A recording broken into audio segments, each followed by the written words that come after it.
Hi everybody and welcome back.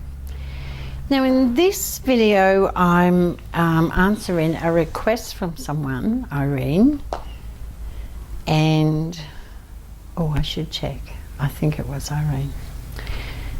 I was going to check first. Anyway, and that was to do some scallops and maybe turn it into a bag, which I did.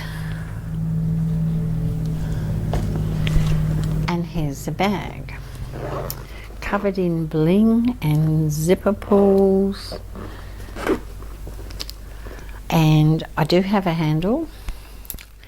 Now I'm using key rings at the minute because I don't have D-rings.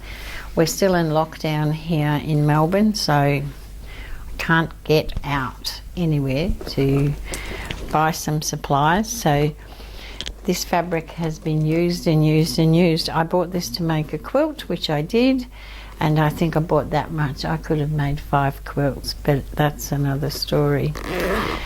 So all the scallops, I keep wanting to call them scallops, all the clams are done in the hoop.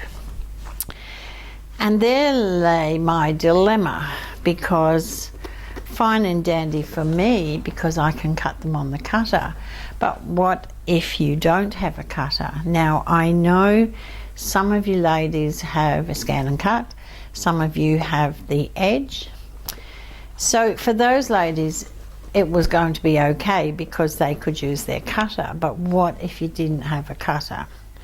And it's important that they're to the exact size because they need to go in the hoop. Okay, we're just about done. I've put some bling on the side, you know, as I always do. I've used some of the fabric to make a bead, and then I've wrapped it in some fine wire. And I've also cut out some little zipper tabs to match the scallops. So that's the bag now pretty much done.